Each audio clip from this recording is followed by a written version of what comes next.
नमस्कार, बहुत स्वागत है दोस्तों। मध्य प्रदेश में अलग अलग विभागों पर डेली वेज, संविदा, आउटसोर्स, दैनिक वेतनभोगी कर्मचारी काम कर रहे हैं।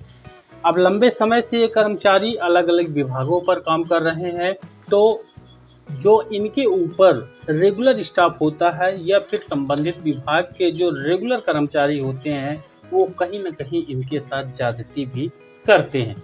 क्योंकि दैनिक वेतन भोगी अस्थायी तौर पर काम करते हैं, अलग अलग नियमों के तहत इनकी नियुक्तियां की जाती हैं।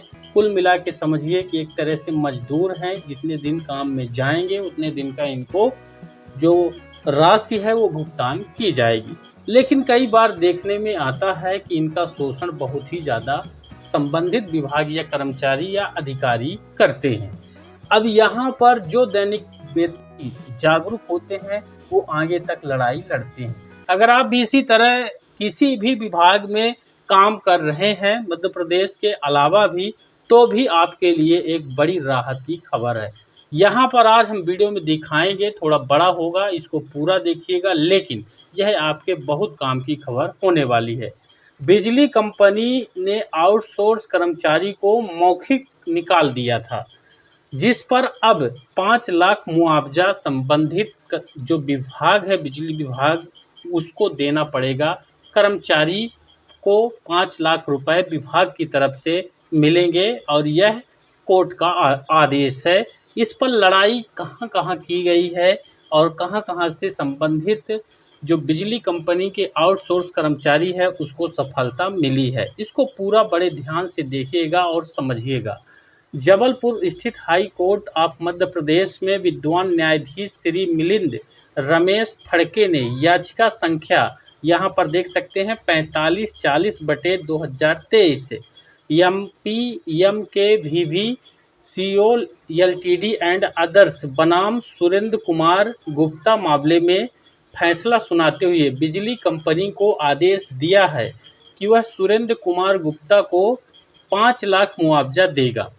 बिजली कंपनी के एक अधिकारी ने सुरेंद्र कुमार शर्मा आउटसोर्स कर्मचारी को मौखिक रूप से नौकरी से निकाल दिया था। आप सोच सकते हैं कि शोषण की भी एक सीमा होती है। किसी को नौकरी से हटाना, यानी भले ही अस्थायी तौर पर है और वह भी कि कल से काम पर मत आना। अब कंपनी की ओर से अधिवक्ता श्री रवि जैन और आउटसोर्स कर्मचारी की ओर से अधिवक्ता श्री जयनंदन सिंह सेंगर प्रस्तुत हुए थे। अब पूरा विस्तृत यहाँ पर आपको मामला जानने को मिलेगा। बिजली कंपनी ने लेबर कोर्ट के खिलाफ हाई कोर्ट में याचिका लगाई थी। वर्तमान याचिका भारत के संविधान के अनुच्छेद 226/227 आर्टिकल 226-227 के तहत याचिकाकर्ता, नियोक्ता यानी पिटिशनर और जो एम्प्लॉयर है, इनके द्वारा याचिका दायर की गई, जो कि श्रम न्यायालय क्रमांक 2 ग्वालियर द्वारा केस क्रमांक यहाँ पर देख सकते हैं 31/1/2023 को पारित पुरस्कार यहाँ पर से असंतुष्ट है, जिसमें प्रतिवादी की सेवाओं का समापन अवैध माना गया था और पुनर्बहाली के साथ 25% पिछले वेतन देने का निर्देश भी दिया गया था। लेबर कोर्ट से संबंधित कर्मचारी को जीत मिल चुकी थी और 25% मुआवजा के रूप में पिछला वेतन देने का आदेश बिजली कंपनी को दिया गया था। अब short fact of the case, इस केस के बारे में हम आपको इम्पोर्टेंट फैक्ट दिखाएंगे। यहाँ पर प्रतिवादी यानी कर्मचारी को वर्ष 2007 में स्टेनोटाइपिस्ट के रूप में नियुक्त किया गया था। स्टेनोटाइपिस्ट एक अच्छी खासी पोस्ट होती है और उनकी सेवाएं 28/9/2009 को मौखिक आदेश द्वारा समाप्त कर दी गई। आप सोच सकते हैं, संबंधित कर्मचारी 2009 से लड़ाई लड़ रहा है कोर्ट माध्यम से, लेबर कोर्ट के माध्यम से, और उक्त टर्मिनेशन के खिलाफ प्रतिवादी या बटे कर्मचारी ने इस न्यायालय में रिट याचिका नंबर यहाँ पर दिया हुआ है 5657 और 2015 में दायर किया, जिसे 14/10/2015 के आदेश के द्वारा खारिज कर दिया गया, जिसमें प्रतिवादी कर्मचारी को औद्योगिक विवाद उठाने की स्वतंत्रता दी गई। उक्त स्वतंत्रता के आधार पर प्रतिवादी ने इंदौर में श्रम आयुक्त के समक्ष विवाद उठाया, जहां सुलह कार्यवाही विफल रही और मामला ग्वालियर के श्रम न्यायालय नंबर 2 को निर्णय के लिए भेज दिया गया। अब ग्वालियर लेबर कोर्ट में मामले की सुनवाई शुरू की गई। श्रम न्यायालय के समकक्ष संदर्भ की शर्तें निम्नलिखित हैं। क्या सुरेंद्र कुमार गुप्ता पिता ओम प्रकाश का नियोजक द्वारा किया गया सेवा प्रकरण यानी टर्मिनेशन लीगल है, वैध है एवं उचित है? यदि नहीं तो कर्मचारी किस सहायता का पात्र है और इस संबंध में नियोजक को क्या निर्देश दिए जाने चाहिए? अब उक्त संदर्भ के बाद विद्वान श्रम न्यायालय ने मामला दर्ज किया और पक्षकारों को दावा पत्र दायर करने के लिए नोटिस जारी कर दिया गया, यानी बिजली कंपनी को। अब कर्मचारी ने यहाँ पर क्या दावा किया?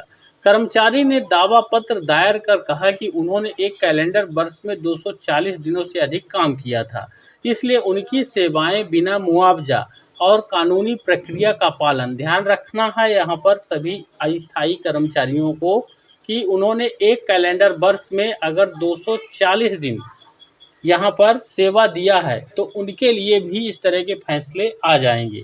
दिनों में इससे भी अधिक उन्होंने काम किया था। ठीक, सेवाएं बिना मुआवजा और कानूनी प्रक्रिया का पालन किए बिना समाप्त नहीं किया जा सकती। उन्होंने पुनर्बहाली और पूर्ण पिछले वेतन की मांग यहाँ पर की।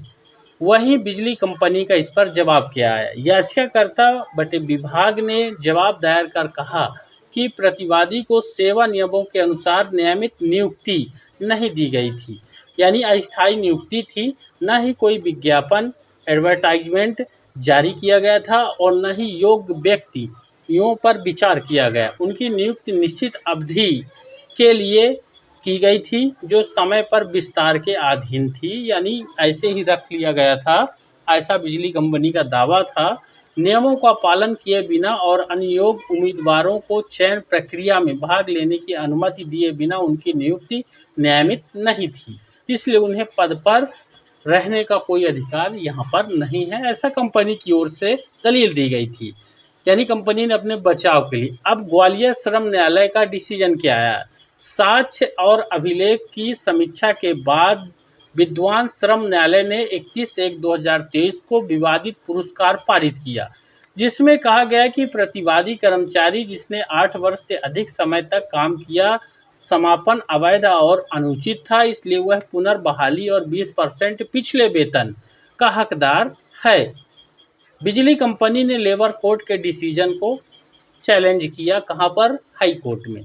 उक्त पुरस्कार से असंतुष्ट होकर याचिका बटे नियोक्ता ने इस न्यायालय के समक्ष निम्नलिखित राहतों की मांग करते हुए वर्तमान याचिका दायर की। यहाँ पर विवादित पुरस्कार दिनांक जो कि 31/1/2023 का लोअर कोर्ट का फैसला कंपनी जो कर्मचारी है उसके पक्ष में 23/3/2023 को घोषित किया गया। एनेक्स P/1 को रद्द करने का निर्देश दिया जाए, ऐसा बिजली कंपनी वालों ने कहा। अब इस माननीय न्यायालय द्वारा मामले की परिस्थितियां उचित और उपयुक्त समझी जाने वाली कोई अन्य राहत प्रदान की जाए। और तीसरा इन्होंने बिंदु दिया कि इस याचिका की लागत याचिकाकर्ताओं के पक्ष में प्रदान की जाए। ग्वालियर के श्रम न्यायालय क्रमांक 2 के केस नंबर यहाँ पर देख सकते हैं, रेफरेंस का अभिलेख मंगवाया और उसकी समीक्षा माननीय हाईकोर्ट ने की। अब बिजली कंपनी के वकील की क्या दलील थी? याचिकाकर्ता नियोक्ता के विद्वान अधिवक्ता ने इस न्यायालय के समक्ष प्रस्तुत किया कि श्रम न्यायालय द्वारा 31/3/2023 को पारित आदेश जिसमें प्रतिवादी की अर्जी स्वीकार की गई स्पष्ट रूप से अवैध है और इसे रद्द किया जाना चाहिए, क्योंकि इसने छटनी के प्रावधानों की गलत व्याख्या की और प्रतिवादी की 8 वर्ष की निरंतर सेवा का गलत निष्कर्ष निकाला, जो दोनों पक्षों के साक्ष्य एविडेंस और अभिलेख में प्रदर्शित दस्तावेज डॉक्यूमेंट से स्पष्ट है कि प्रतिवादी को याचिकाकर्ता कंपनी में नियमित सेवा में नियुक्त नहीं किया गया था, बल्कि वह अनुबंध के आधार पर कॉन्ट्रेक्चुअल बेसिस पर 27/6/2006 से 31/12/2006 तक कलेक्टर दर पर और फिर 27/2/2007 से 27/8/2007 तक 6 महीने के लिए नियुक्त किया गया था। इसके बाद प्रतिवादी का अनुबंध नवीनीकृत नहीं किया गया, इसलिए उनकी बर्खास्तगी छटनी की परिभाषा में नहीं आता है, ऐसा मानी यहाँ पर दलील दी गई। अब कंपनी ने ऐसा संविदा कर्मचारियों को आउटसोर्स कर दिया।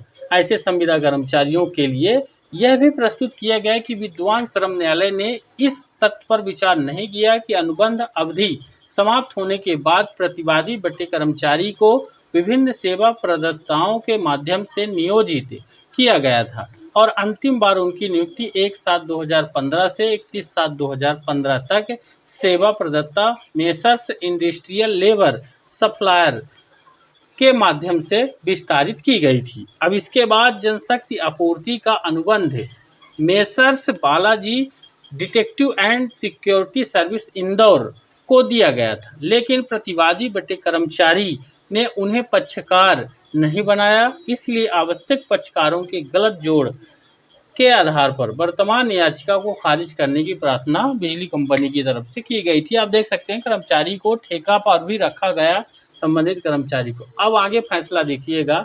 साथ ही यह प्रस्तुत किया गया कि दैनिक वेतन कर्मचारी के समापन के मामले में पुनर्बहाली और पिछले वेतन स्वचालित नहीं है, बल्कि कर्मचारी को पुनर्बहाली के बदले मौद्रिक मुआवजा दिया जाना चाहिए जो न्याय के उद्देश्यों को पूरा करेगा।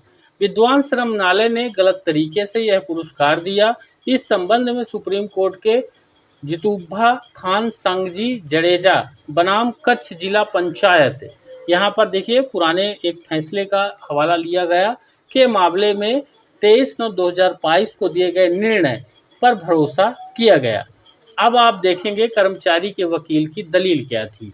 इसके विपरीत प्रतिवादी बटे कर्मचारी के विद्वान अधिवक्ता ने प्रस्तुत किया कि याचिकाकर्ता ने कोई दस्तावेज प्रस्तुत नहीं किया जो यह साबित करे, यानी कंपनी की तरफ से कोई भी ऐसा दस्तावेज नहीं दिया गया माननीय कोर्ट में कि यह साबित करे कि 2007 में स्टेनोटाइपिस्ट के रूप में नियुक्त प्रतिवादी ने एक कैलेंडर वर्ष में 240 दिनों से अधिक काम नहीं किया। चूंकि याचिकाकर्ता के पास सभी दस्तावेज थे, इसलिए उन्हें यह साबित करना चाहिए था कि प्रतिवादी कर्मचारी ने उक्त वैधानिक अवधि तक काम नहीं किया। यह एक स्थापित कानूनी सिद्धांत है कि यदि कोई पक्ष जिसके पास सर्वोत्तम साक्ष्य है उसे प्रस्तुत करने में विफल रहता है तो उसके खिलाफ प्रतिकूल अनुमान निकाला जाता है। अब विद्वान श्रम न्यायालय ने ठीक इसी तरह निष्कर्ष निकाला और माना कि प्रतिवादी को अवैध रूप से छटनी किया गया, इसलिए उन्हें 20% पिछला वेतन के साथ पुनर्बहाली का निर्देश देना उचित था। अब इस तर्क के समर्थन में यूनियन ऑफ इंडिया बनाम ex major Sudarshan Gupta, union of India ex major Sudarshan Gupta जो कि 2009 का मामला था, इस मामले में भरोसा किया गया जिसमें कहा गया कि आधिकारिक अभिलेखों का प्रस्तुत न करना नियोक्ता के खिलाफ प्रतिकूल अनुमान को प्रभावित करता है। अब इसलिए यह प्रस्तुत किया गया कि वर्तमान याचिका जिसमें कोई ठोस आधार नहीं है खारिज किए जाने योग्य है। अब क्योंकि विद्वान श्रम न्यायालय ने 31/3/2023 को पारित पुरस्कार में कोई अवैधता या विकृति नहीं किया है, वहीं वैकल्पिक रूप से यह तर्क भी दिया गया कि यदि यह न्यायालय यह पाता है कि नियुक्त की प्रकृति को देखते हुए पुनर्बहाली का आदेश उचित नहीं है तो सुप्रीम कोर्ट के द्वारा निर्धारित दिशा निर्देशों के अनुरूप पुनर्बहाली के बदले मुआवजे देने का निर्देश दिया जाए। अब पुनर्बहाली के बदले मुआवजे के संबंध में प्रतिवादी बटे कर्मचारी के अधिवक्ता ने भारत संचार निगम लिमिटेड बनाम भूरूमल 2014 का मामला था, इसमें सुप्रीम कोर्ट का निर्णय पर भरोसा किया। अब हाई कोर्ट द्वारा पक्षकारों के अधिवक्ताओं को सुना गया, अभिलेख की समीक्षा भी इनके द्वारा की गई। वहीं निचली अदालत के द्वारा दिए गए निष्कर्ष की प्रतिवादी समापन अवैध था क्योंकि याचिकाकर्ता जो नियोक्ता है संबंधित दस्तावेज के कब्जे में है, यह साबित करने के लिए उक्त निष्कर्ष को चुनौती नहीं दी। प्रतिवादी ने 240 दिनों से अधिक काम नहीं किया था। यह एक स्थापित कानूनी सिद्धांत है। यदि कोई पक्ष सर्वोत्तम साक्ष्य के कब्जे में है और उसे प्रस्तुत करने में विफल रहता है तो उसके खिलाफ प्रतिकूल अनुमान निकाला जाता है। वहीं इस न्यायालय का विचार है कि निचली अदालत ने यह मानने में कोई गलती नहीं की कि याचिकाकर्ता ने 240 दिनों से अधिक काम किया था। अब पुनर्बहाली और पिछले वेतन या मुआवजे के सवाल के संबंध में सुप्रीम कोर्ट ने भारत संचार निगम लिमिटेड बनाम भूरुमल, जो कि 2014 का मामला था, इसमें निम्नलिखित निर्णय दिया था। इस निर्णय को समझिएगा। अब उक्त निर्णय से स्पष्ट किया गया है कि अवैध समापन होने पर पुनर्बहाली और पूर्ण पिछले वेतन का समान सिद्धांत सभी मामलों में आंतरिक रूप से लागू नहीं होता है। यह स्थिति तब हो सकती है जब किसी नियमित स्थायी कर्मचारी की सेवाएं अवैध रूप से और या फिर दुर्भावनापूर्ण और या उत्पीड़न, अनुचित श्रम व्यवहार आदि के कारण समाप्त की जाती है। हालांकि दैनिक वेतन कर्मचारी के समापन के मामले में जहां समापन प्रक्रियात्मक दोष के कारण अवैध पाया जाता है, अर्थात औद्योगिक विवाद अधिनियम की धारा 25F का उल्लंघन होता है, इस न्यायालय ने लगातार यह माना है कि ऐसे मामलों में पुनर्बहाली और पिछले वेतन स्वचालित नहीं है और इसके बजाय कर्मचारी को मौद्रिक मुआवजा दिया जाना चाहिए जो न्याय के उद्देश्यों को पूरा करेगा। अब इस दिशा में बदलाव का तर्क स्पष्ट किया गया, जिसमें इसके अतिरिक्त सुप्रीम कोर्ट ने जयंत बसंत राव हिवरकर बनाम अनूप गणपत राव बोबड़े, जो कि 2017 का मामला था, इसने पुनर्बहाली के बदले मुआवजे को उचित ठहराया क्योंकि प्रतिवादी ने केवल 1 वर्ष तक काम किया था। वहीं सुप्रीम कोर्ट ने हरिनंदन प्रसाद बनाम फूड कॉरपोरेशन ऑफ इंडिया, जो कि 2014 का मामला था, इसमें निम्नलिखित निर्णय दिया था। ये सभी निर्णय वहां पर प्रस्तुत किए जा रहे हैं कर्मचारी के अधिवक्ता वकील के द्वारा। अब 19 उपरोक्त निर्णय में यह स्पष्ट किया गया कि सुप्रीम कोर्ट ने पुनर्बहाली के प्रश्न पर पहले के निर्णयों को दर्शाया।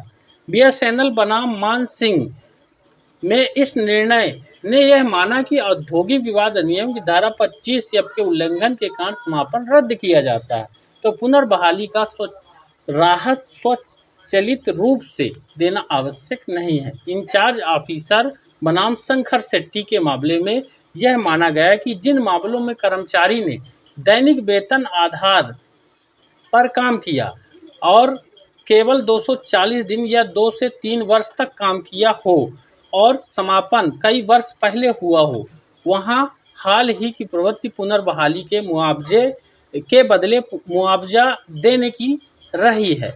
अब शंकर शेट्टी के इस निर्णय में इस प्रवृत्ति को विभिन्न निर्णयों का उल्लेख करते हुए दोहराया गया। वहीं सुप्रीम कोर्ट ने ओपी भंडारी बनाम Indian tourism development corporation limited, यहाँ पर देख सकते हैं कितनी जबरदस्त तैयारी थी कर्मचारी की तरफ से। 1986 का एक मामला इन्होंने सुप्रीम कोर्ट के फैसले का लगाया, जिसमें निर्णय दिया गया कि अब समय आ गया है कि अगले प्रश्न पर विचार किया जाए कि क्या संबंधित नियम को अमान्य पाए जाने पर पुनर्बहाली का निर्देश देना अनिवार्य है। सार्वजनिक क्षेत्र के उपक्रमों यानी जो पब्लिक सेक्टर के हैं में नियोक्ता और कर्मचारी संबंधों के क्षेत्र में जहां भारत के संविधान का अनुच्छेद 12 आर्टिकल 12 लागू होता है, यह नहीं कहा जा सकता है कि कर्मचारी की सेवा समाप्ति के आदेश को अमान्य मानने के परिणाम स्वरूप पुनर्बहाली अनिवार्य रूप से होनी चाहिए। अब निसंदेह ब्लू कलर कर्मचारियों और व्हाइट कलर कर्मचारियों जो कि प्रबंधकीय या समान उच्च स्तर के कैडर से संबंधित नहीं है के लिए पुनर्बहाली एक नियम होगा, जो इसके बदले मुआवजा एक दुर्लभ अपवाद होगा। उच्च स्तर के प्रबंधकीय कैडर के लिए मामले को पूरी तरह से अलग दृष्टिकोण से देखा जाना चाहिए। अब एक व्यापक दृष्टिकोण से जिसमें राष्ट्रीय हित की मांग और सार्वजनिक क्षेत्र को निजी क्षेत्र के साथ प्रतिस्पर्धा सह अस्तित्व सफल बनाने की अनिवार्यता को ध्यान में रखा जाना चाहिए। वहीं आप देख पाएंगे जितूभा खान सांगजी जडेजा के मामले में सुप्रीम कोर्ट का समान दृष्टिकोण अपनाया गया। ये सभी जो है सुप्रीम कोर्ट के फैसले इस फैसले पर लागू किए गए और फाइनली निष्कर्ष निकाला गया। यहाँ पर वर्तमान मामले में इस न्यायालय ने विरुद्ध श्रम न्यायालय के निष्कर्षों से सहमति जताई कि प्रतिवादी का समापन अवैध था, लेकिन समापन की तारीख 1/8/2015 उनकी सेवा प्रकृति जो अनुबंधनात्मक थी और सेवा की अवधि जो पुरस्कार के पैरा 16 के अनुसार 8 वर्ष थी को देखते हुए इस न्यायालय का विचार है कि निचली अदालत को पुनर्बहाली और 25% पिछले वेतन के बदले 5 लाख रुपए का मौद्रिक मुआवजा देने का निर्देश देना चाहिए था। वहीं तदनुसार ग्वालियर के श्रम न्यायालय नंबर 1 के द्वारा 31/3/2023 को पारित विवादित पुरस्कार को इस हद तक संशोधित किया जाता है कि प्रतिवादी कर्मचारी को 5 लाख रुपए का मौद्रिक मुआवजा दिया जाएगा, जो याचिकाकर्ता विभाग द्वारा इस आदेश की प्रमाणित प्रति प्राप्त होने की तारीख से 6 महीने के भीतर भुगतान किया जाएगा। तदनुसार याचिका आंशिक रूप से स्वीकार की जाती है और इसका निपटारा भी किया जाता है। वीडियो जरूर लंबा हुआ, लेकिन आपको कंप्लीट इन्फॉर्मेशन मिली। आगामी आप अगर इस तरह के केस में फंसते हैं तो आप बच सकते हैं। वीडियो को लाइक और शेयर करिएगा। चैनल पर नए हैं तो सब्सक्राइब जरूर करिएगा। धन्यवाद।